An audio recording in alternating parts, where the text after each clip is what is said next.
Welcome to another edition of Sports Time on Lion Striker Sports Television with me, Mwambo Edward and Miley Edmond. We are going to be looking at some pertinent issues. The entire football world was shaken to its core when CAF announced that Senegal have lost their crown of the AFCON. They won on the field in Morocco, and Morocco are the new African champions. Miley Edmond, it came like a surprise. We thought we were done with all of this, but CAF came up and told us another story. We shall be back with the program.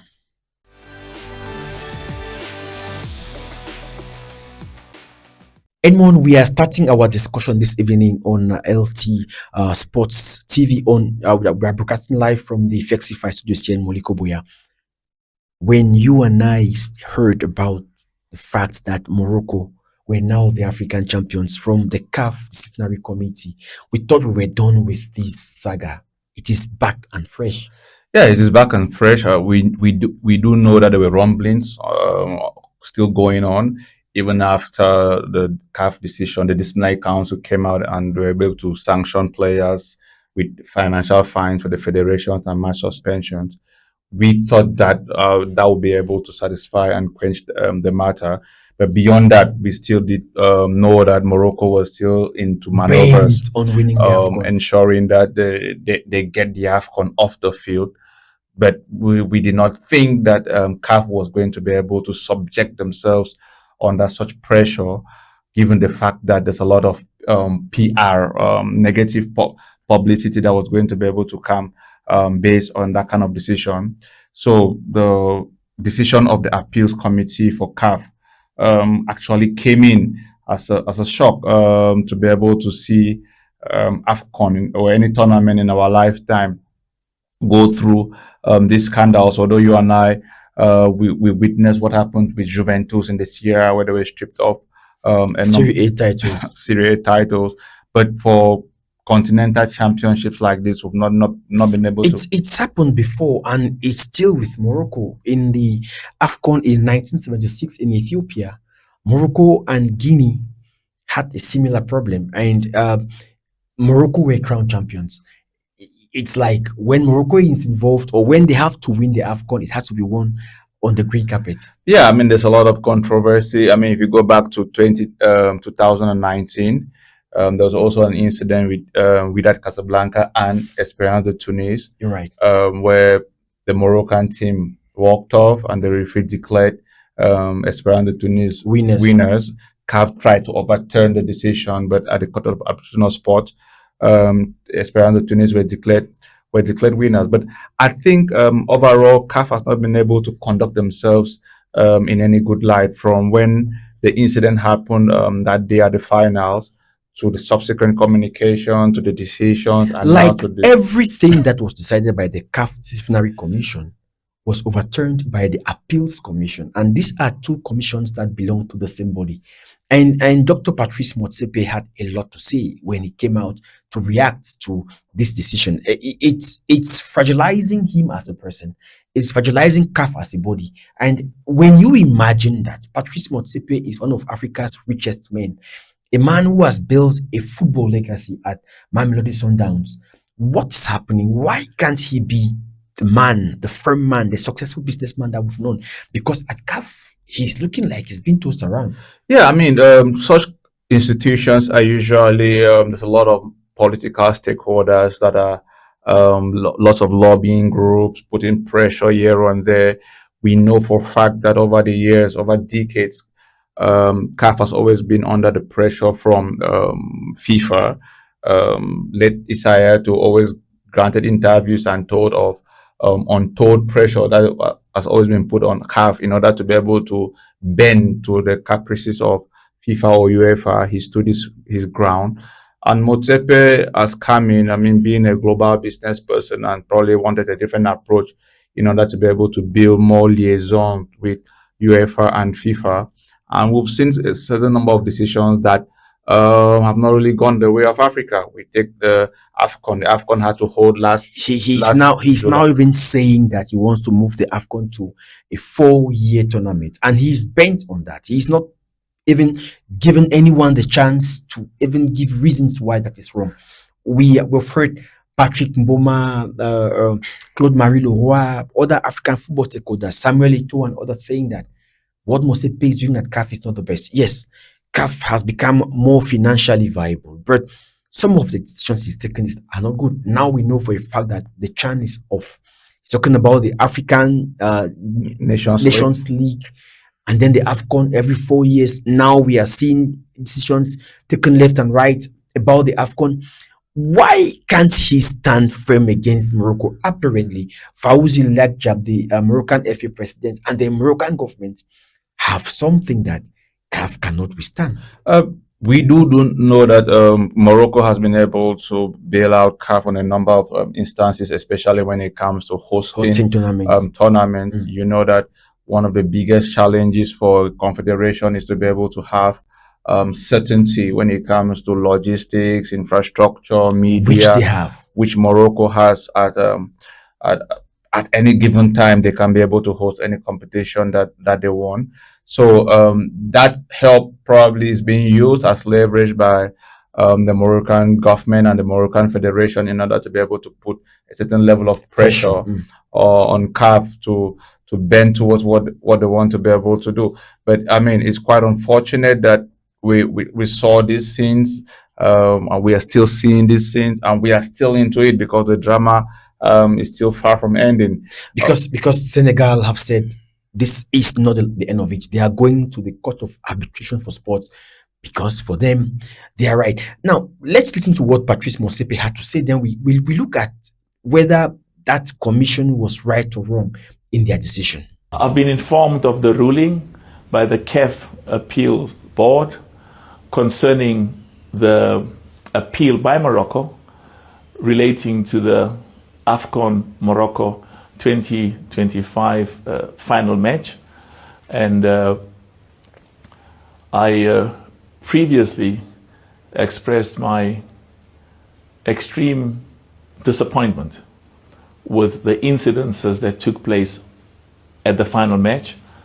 And the important thing of what happened on that final match is it undermines the good work that CAF has done over many, many years to ensure that that there's integrity, that there's respect, that there's ethics, that there's governance, as well as credibility of the results of our football matches. The occurrences, those incidences at the final match of the AFCON Morocco exposes is the work that we are still dealing with concerning the suspicion and distrust. It's a legacy issue. When I became president, one of the major concerns was the impartiality, the independence, and the respect of referees and match commissioners. And a lot of good work has been done, but there continues to be suspicion because it's a legacy issue. It's something that has been there for many, many years, and we consistently deal with that because that's critically important. Another important matter that these incidences at the final match brought to the fore is the independence and the respect of our judicial bodies. In choosing the members of our judicial bodies, we followed a different path, different from what had been the case before. We invited each member association and we invited every zone, the 6 regional areas or the 6 zones in CAF, to give us names of respected judges and respected lawyers, because it is important that the decisions of our disciplinary board, the CAF disciplinary board, and the decisions of the CAF appeals board is viewed with the respect and integrity that's very important to us. So if you look at the composition of those bodies, they reflect some of the most respected lawyers and judges on the continent. And but we will still have to deal with this, with the perceptions and the concerns about the integrity. It's an ongoing issue. We are very clear at CAF that we are enormously committed to ensure that not only in terms of what we do, because we've implemented best practices. We've identified judges and lawyers from every region, from every zone in the from the 54 countries in Africa, to make sure that these are people who have integrity and have a track record, and partly the independence is reflected by the decisions that were taken by the two bodies. The CAF disciplinary board took one decision. The CAF appeals board took a totally different position, and I'm told that that Senegal is going to appeal, which is very important. Every one of the 54 nations in Africa have a right to pursue their appeals and their advance interests, not only at the highest level in Africa, in CAF, but also the highest body, which is the CAS. And we will adhere and respect the decision that's taken at the highest level. A critical factor is that not a single country in Africa will be treated in a manner that is more preferential or more advantageous or more favorable than any other country on the African continent. We take what has happened at the final match in Morocco during the AFCON, the Total Energies CAF Morocco 2025. We take it very, very seriously. And we have already started with very important steps to make sure that those areas which have been identified as deficiencies and where there's need for improvement, that the necessary resolutions are passed. We have very high standards that we set for ourselves. It is important for us that ordinary football supporters and spectators in every one of the 54 countries in Africa, in their judgment, not in CAF's judgment, not in my judgment, regard the decisions of our judicial bodies as fair, with integrity and impartiality. And what is equally important, that they regard our referees, our VAR operators, and our match commissioners as people who are fair and just, and those decisions that are taken reflects the impartiality and independence that's critically important.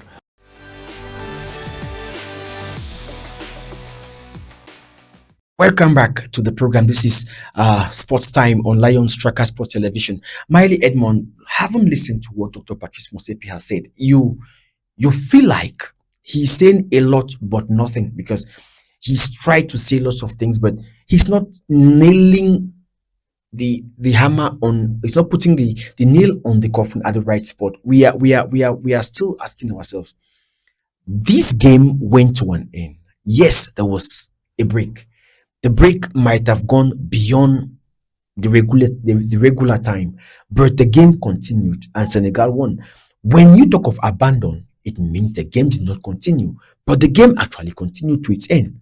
Yes, there are lots of different stories or different narratives being put out by CAF. I mean, they've not been able to settle down on one message that they want to be able to put out there.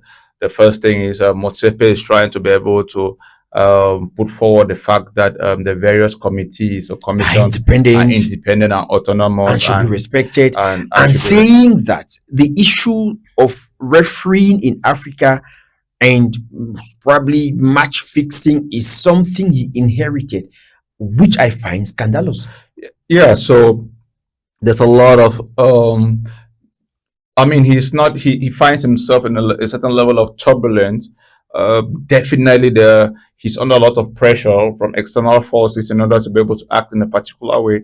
But there's one statement he made in what we've just listened, where he says that CAF will always be able to listen and respect to decisions that come from courts. All right. So meaning that he's hinting that whatever comes from CAF, CAF would automatically be able to respect that. Maybe that will be his bailout. I mean, thinking or hoping that CAS would be able to reinstate Senegal as rightful winners, and he turns around and he tells Morocco that It's not my fault. it's no longer. I mean, we did whatever we We could could do, do, but it's out of our but the hands. laws have been able to declare Senegal as champions. Um, from the business side, I mean, Motsepe and his current administration, they've been able to do a lot. I mean, if you look Massive if work. you look at the The prize numbers, monies, the sponsors, and all of that. the audience, media Massive. coverage, You're right. that gave him a certain level of leverage in order to be able to introduce a lot of changes to follow his vision. But I think what has happened with the recent AFCON has fragilized his power position, and those who are on the other side of some of his changes now might have the opportunity to like bring it back on the table for bargaining. I mean, the proponents who want AFCON to stay every 2 years, they have an opportunity to now come back to the table because I don't really see Motsepe in a strong position now when it comes to talking about football on the field because of all of these decisions and the incidences. I mean, they've put him in the wrong light. I was in the stands at the finals of the AFCON, and one of the things that caught my attention was the fact that Morocco refused to stand on the podium of runners up. If you have gone through all the pictures of the AFCON final, Morocco categorically refused to take the stands of the runners up for the pictures. And the CAF protocol, Motsepe standing there, Gianni Infantino standing there, they couldn't get Morocco to get on the stage of the AFCON runners up for the pictures. That alone was a strong message. Yes, I mean, probably from Morocco's side, they would argue that, I mean, right from the finals, they had already instructed or sent in their protest. Now, we will get to CAS where documents will have to be provided in The order referee's the referee's report. report.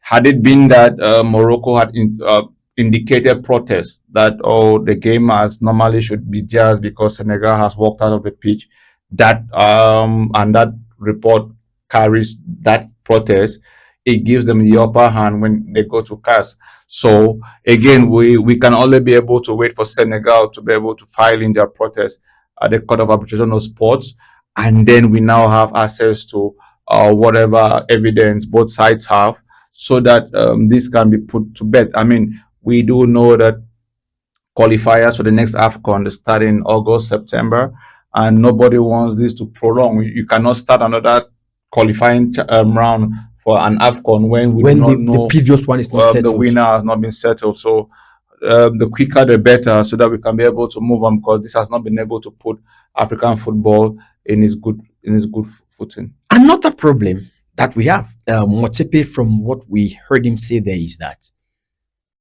the CAF disciplinary, is it the CAF appeals committee, is made up of members from the different CAF zones.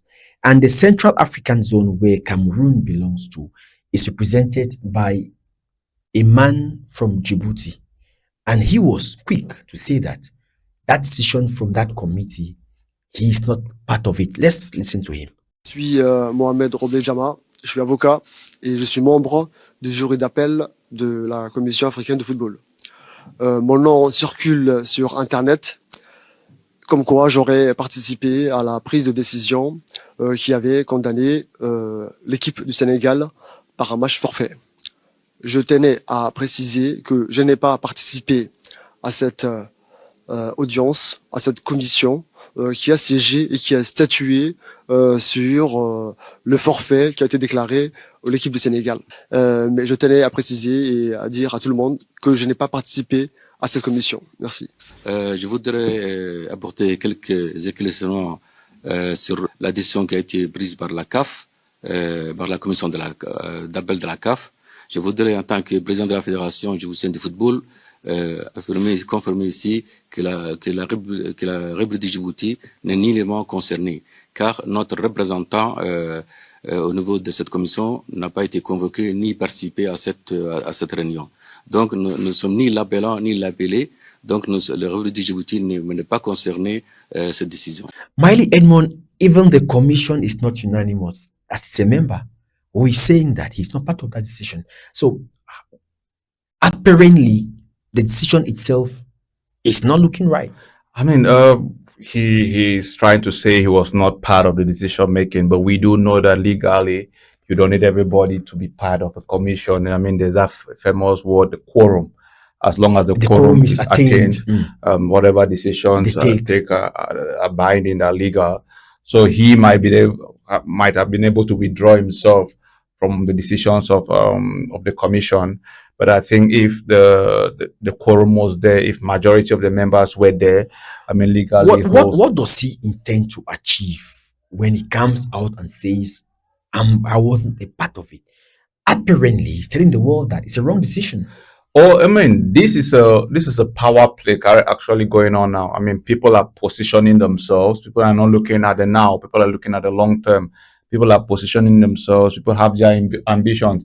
They might be on the ground now, but people are looking into the future, and people know that what happens now is going to define Tomorrow. tomorrow. So if somebody has the ambition to one day run for a continental position, they know that especially people in sub-Saharan Africa will look at this moment, who did you side with? So that's why you realize that while he has officially been able to come out and declare and say that he's not part Part of of the it, decision. others who even are not part of it or do not support it are more low key. They don't want to make any statements out there because they know that there are going to be repercussions going forward, and especially those with ambitions at CAF. Talking about those with ambitions at CAF, we've seen social media handles being heavily animated, some calling for Samuel Eto'o to be the next man. There are lots of such posts on Facebook and other social media handles.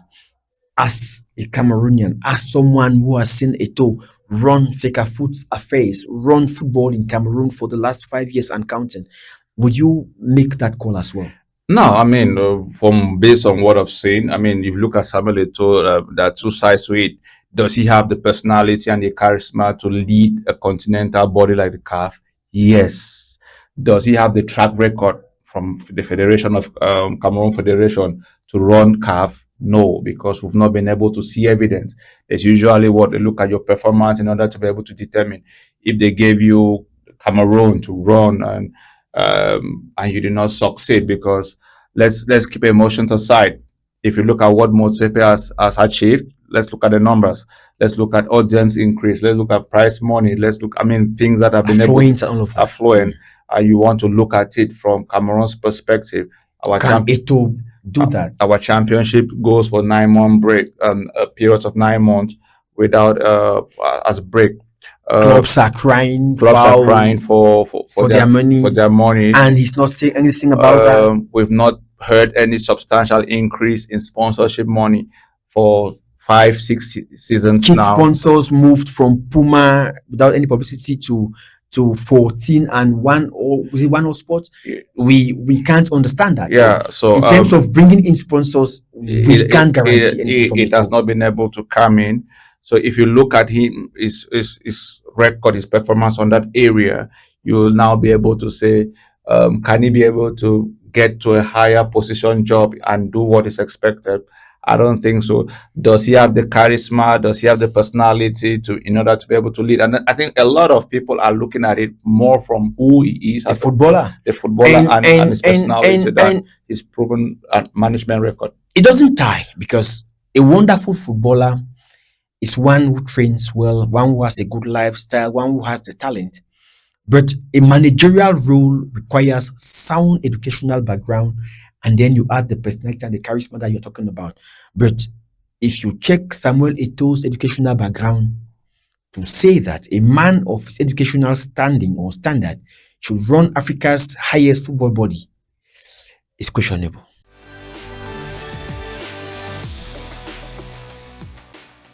This is Sports Time on Lions Tracker Sports Television, broadcasting live from the Fexify Studios here in Moliko Boya with me, Mwambo Edward, and Miley Edmond. Miley Edmond, the FIFA series is coming up. It starts on the 27th of March, and Cameroon has 2 games to play.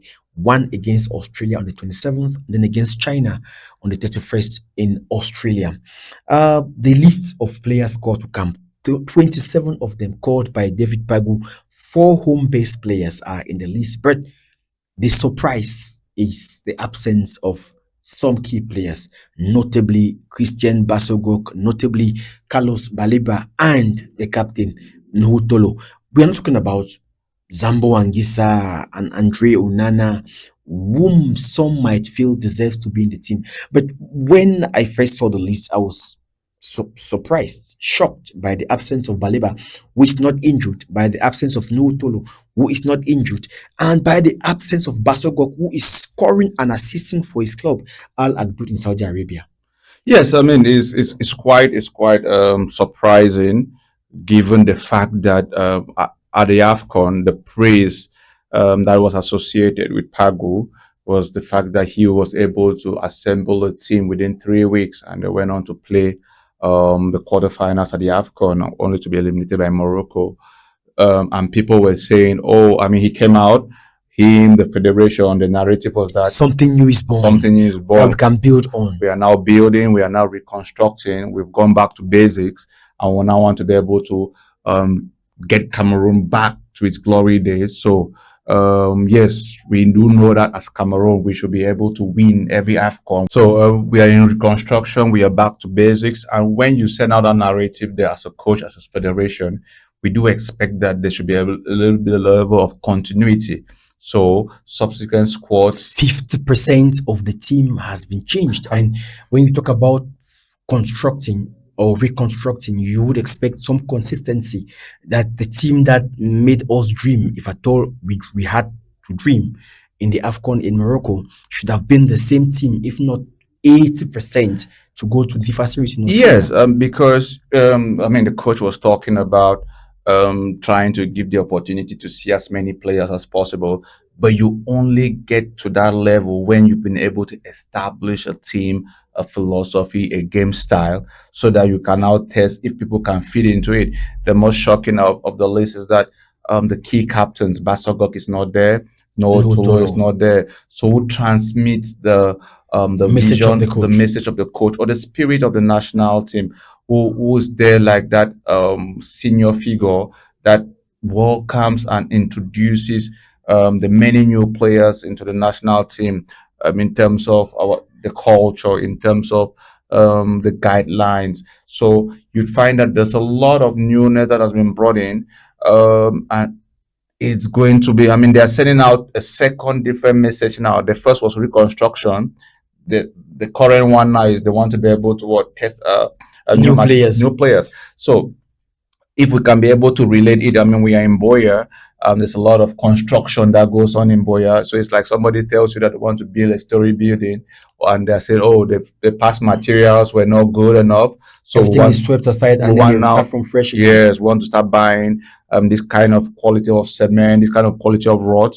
So you start doing it, and the building starts going up. Everybody, oh, that man is good. Then suddenly you stop. You now start say, okay, I want to try new materials again for that same building construction. I mean, it Doesn't make sense. It does not make sense. It That does not doesn't bode add up. well. When you look at 27 players scored up, and then you have 3 attackers.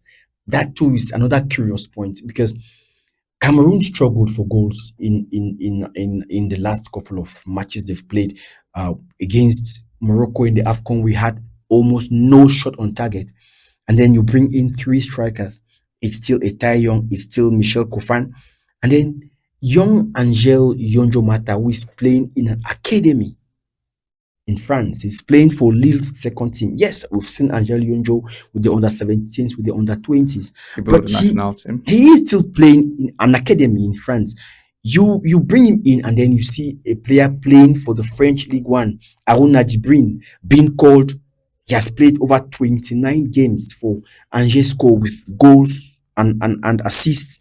You leave him out with the under 23s, and then you bring in Angel Yonjo Mata with the main team. That too looks inconsistent. Yeah, I mean, that's the principal sector where I did not understand the coach thinking about it. We have Kalita, who's out of form. I mean, he's doing 16 games and counting for Levante without a goal. without a goal, and what happened or what transpired with the failed transfer to CSK Moscow from Levante. Maybe Levante are still not really happy with him. He's not been able to have regular Game time. He's out of form. He's out of confidence. Christian Kofane has scored one goal over a A long, long period of time. for It's true, you can argue that he's playing the Champions League be- with Bayer Leverkusen, though they've been put it out. Just knowing that you are playing at that level maybe gives yeah, a I reason mean, to call you. I mean, I'm saying he has to be able to come. He should be there, but the goals are still not flowing from him, so he definitely has to be there. While you might think that Yonjo is a future prospect and you can be able to call him, I mean, you and I remember how Samuel Eto'o got himself into the national team In 1998, in 1998. he was playing at the time for Leganes, and a friend of Claude Leroy told him, I have a kid here with me who could be of help for you at the World Cup. And that's how Eto'o left Leganes and joined Cameroon in France. He was not on the list of players called up for the World Cup in 1998, but he eventually went on to play, notably in that game against Italy. Yeah, so you realize that, yeah, Yonjo, you might bring in Yonjo because he's a wonderful talent. We all saw him when he was playing for They called the football uh, de Brassari to Cameroon. so, but if you're taking 27 players and you realize that during the AFCON, one of our key challenges was scoring goals, I would have thought that they should have been able to call more attackers. Jibrin from Angers should be called in, bringing more attackers so that there's that attacking flair, and we can now be able to become a bigger threat. But the argument could be, when you scan around the world, who are the attackers that Cameroon could call in? You could look at the home-based players. There are 4 of them on the list, and the Ballon d'Or is not there. He was not in the list of players called up by Coach Pagu for the home-based players. He's not in this list of players called up for this FIFA series. The argument that Coach Pagu advanced for the home-based players was that Serge Daoura did not have enough game time, but now he has had game time. Probably you should have been thinking that he should have been on the list. Yeah, I mean, he's played 4 games so far and he has scored 2 goals. He was not playing for Gazelle, not that he was not Injured playing, or sick, he was on trials at Al trying Ahly. to join Al And Ahly, when you are on trials, it is as good as being active. very, very competitive, and you still want to be able to valorize your championship and give as many positions. Jules Amanko of Dinamo of Douala. is scoring, and he scored a goal yesterday again. He can still be able to be part He's of that. now on 6 goals. Yeah. Manko. So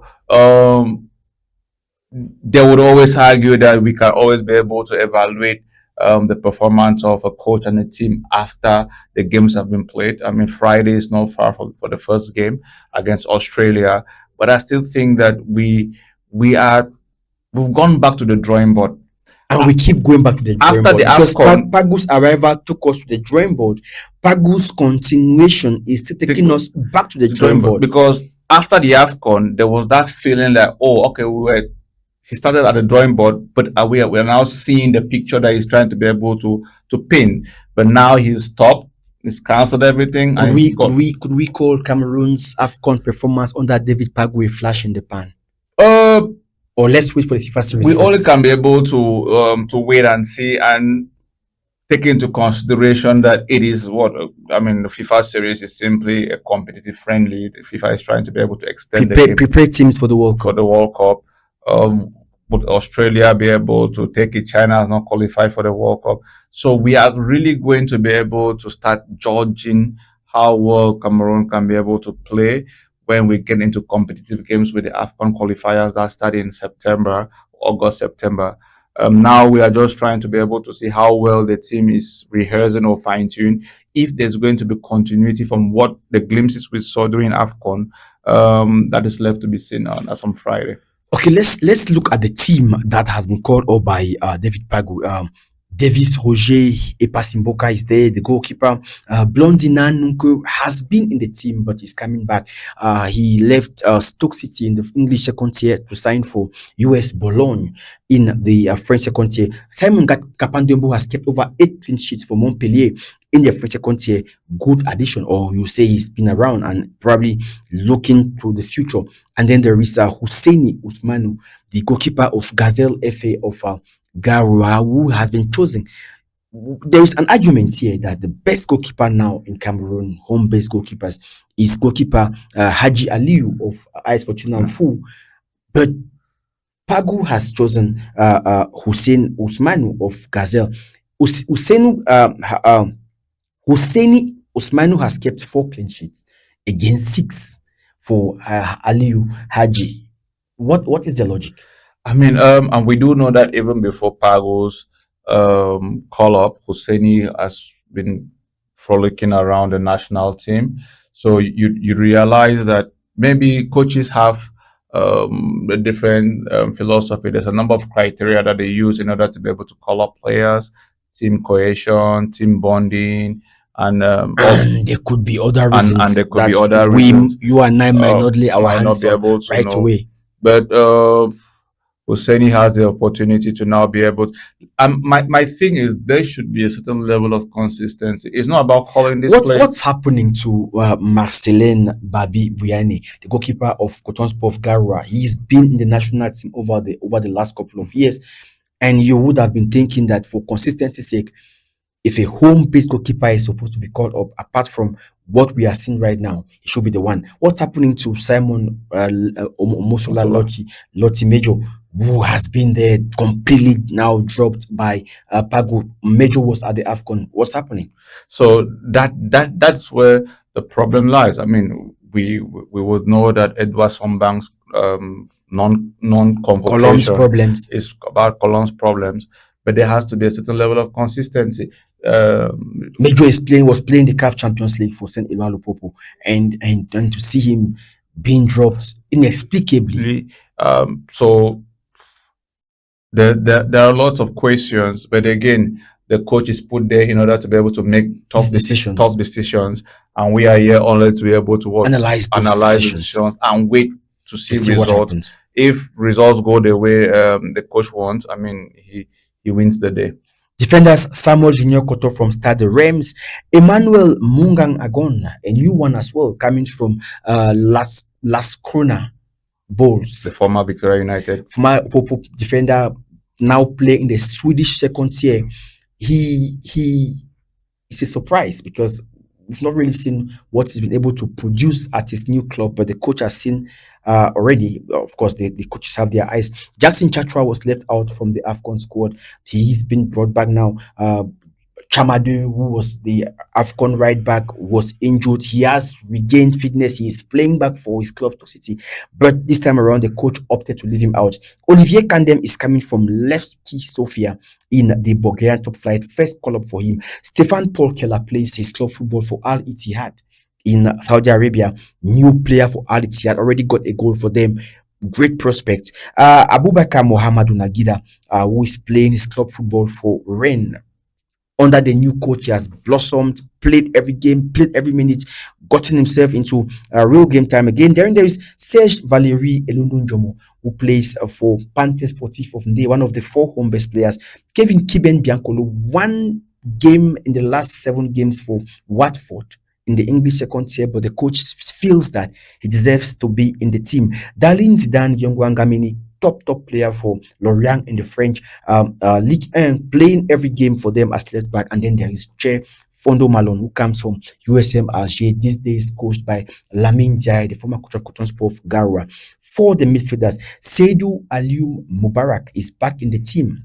He plays for Gothenburg in the Swedish top tier. There is Ryan Gloa Foso Yimifak, a new player who just recently opted to play for Cameroon after having played for the Swiss youth teams. There is Arthur Avom, great player playing for Lorient. Mile Fernandez Monyebe, one of the home-based players playing for Gazelle FC of Garua. Great midfielder with a good passing ability. So probably one that we are looking forward to see. Fidel Brice Ambina, former player of Renaissance of Ngomu. He also played in South Africa for Ajax Cape Town, was it? Before going over to Norway, where he now plays for Valerenga Oslo. He is another player that many thought should have already been in the national team before now, but hopefully when he comes now, he stays. Danny Namasoloda, Daniel Edimesumbe Namasoloda, who plays for AG Auxerre in France, great player as well. He's one of Cameroon's bright stars these days with a goal over the weekend in the French Ligue 1. Conrad Fanso Senior plays his club football from Panthère of Ndé. I was saying that Serge Valéry Elonojomo plays for Panthère, he plays for AS Fortuna. It is Conrad Fanso Senior who plays for Panthère. He scored the goal for that friendly game that the home base players played against Canon. And then there is Brian Mbemo. No surprise, he should be there. He's Cameroon's bright star at this days playing for Man United. Then there is still Arnold Mael Kandem, the man who came from the fifth tier in Brazil, still trusted by Pagu, haven't coached him at Renaissance Ngomu. Many feel that his inclusion in this team is not right. Yeah, I mean, it's shocking because you want to be able to compare levels. I mean, Brazilian fifth division, man, playing for the national team of Cameroon, that is unheard of. That would have been unheard of when Samuel Eto'o was a player. Does it mean that Camden or the fifth division in Brazil is that better than the first division of Cameroon? I mean, or the other players or who the have been other left players, out in the different leagues because across the world. there's The midfielders, there are midfielders like Niki Beloko, who plays for Lausanne, many other midfielders. our boy Boris Eno, Eno could have been given a look, but the coach prefers a fifth-tier player in Brazil. That is quite that does not sit well with me. Again, coaches and their reasons usually are sometimes far-fetched to comprehend. To complete the list, 3 strikers: Christian Michel Koufan from Bayer Leverkusen, Carl Blaise Edouard Ita Eyong from Levante, and Daniel Angel Yonjomata from the under-23s of Lille in the French Ligue 1. So that's the team for you, Miley Edmond, and we've looked at it from all perspectives. 4 home-based players, 3 attackers, players from the Brazilian fifth tier.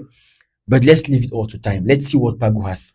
Yes, I mean, the first test comes up on Friday and they play against Australia. We are going to be able to see the vision that Pagu wants to be able to inculcate to the team that he's just been able to call. Hopefully, there's going to be continuity in terms of the level of intensity. But I think there's so many shakeups that it might be a problem for gelling. The big absences you might have thought Enzo Ebose is coming back. Boyomo was left out as well. You might have thought Zambo with his fitness is coming back. You might have thought goalkeeper Andre Onana might come back. But like we say, Pagu has the final say. If at all, he's the one making the calls. We shall be back.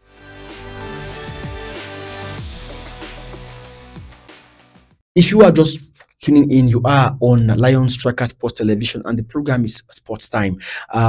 We are taking our last talking point. We are broadcasting live from the Flexified Studios here in Boya. Miley Edmond, we are rounding up the program, but let's talk about the Ballon d'Or, Serge Daoura. We got these stories back in the years from Emmanuel Mahop Dikonge to Chindo John Bosco. We heard stories of cars, but it wasn't clear. This time around, the announcement was made firmly that the winner of this year's Ballon d'Or gets a G2 car.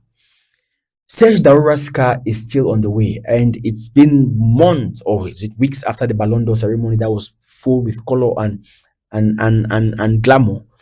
The car apparently has a breakdown because the car is not yet in Garoua. Daoura was received in Garoua by the population in a wonderful ceremony. But that car is not coming, and the explanations that are given by those in charge are not adding up. Some say Daoura is still a minor, he can't drive, he doesn't know how to drive, and if I have a car, I have a car. Whether I know how to drive or not, no one determines what happens. The car is his. Why is the car not going to Garoua? I mean, they've not also been able to handle this well. The PR from the distributors, the car dealers of Jet2, I mean, and the FA, they've been disastrous about it because the director of communication for Gazelle came out in some form of defense, I mean, which was disastrous, trying to be able to say Daoura is not yet up to 19, so he does not have the legal permit to drive in Cameroon. Must he drive the car? The car is his. We've seen others saying that they were willing to pay a driver for him to give him his car. I mean, but where that argument does not hold is also in this same country, when you're not 18, you're not allowed to be able to own a bank account. So the money That it was the he price earned money. as prize money. Where Where's the money? is the money? And we do know that when you're not up to legal age, it is your parents or some other adult who acts on Your behalf. on your behalf. So even if he cannot be able to drive, The car should be given to him. The car should be given to him. But this is not new, Miley Edmond. It's not the first time that we are hearing stories around these cars and the Ballon d'Or. Why do you have to even talk about cars if you can give the cars? I mean, maybe, I mean, not maybe. There is a deliberate intention in order to be able to hype the event, and to hype the event, they push this pre-event. Say, oh, the Ballon d'Or is going to go home with the car and this And and then that you and that. associate the First Lady of the Republic And to a scam. yeah, so they do that, and then suddenly after that, they want to be able to come out with reasons why it is not available. I think it does not help the federation in its image. It does not help the the car dealers of Jet 2 in their image, because there is no reason. I mean, and at times these people, I think they live in a different planet from us. We are in a social media age where phones and the internet are very, very accessible. So if I were there, if I was working for the marketing for Jet 2, the first thing you do is you look for a way to get that car to Garua. You park it in that guy's compound a couple of days. Even if you want to be able to do anything, let it be there for a couple of days. But I mean, they've just been able to go wrong about it, and the explanations do not do justice to their story. So next time, it is not a must to be able to give A car a to car. Ballon I d'Or mean, winner. the Ballon d'Or that we know from France football, they don't give Anything. they don't announce What the prize money for prize them. money. Maybe there is. We don't know how Yeah, much so they are it's giving. it's usually just the symbolic Trophy. that they give. Any other financial benefits we do not know about it. So the federation and its sponsors should not necessarily be under the pressure to come and Impress the gallery and telling us about prizes that do not exist. do not. We've not seen the last of these scams. There have been many and they are piling up. We keep hearing stories that do not exist. And for 5 years, we've heard all sorts of lies. Players earning huge amounts of money, Ballon d'Or winners getting cars. We've heard all sorts of things that are only in the heads of those who make the announcements. That's all we had time for on today's program. We've been Miley Edmond and myself, Mwambo Edward, with the technical expertise of Fun Love It. Until next time, bye bye from us.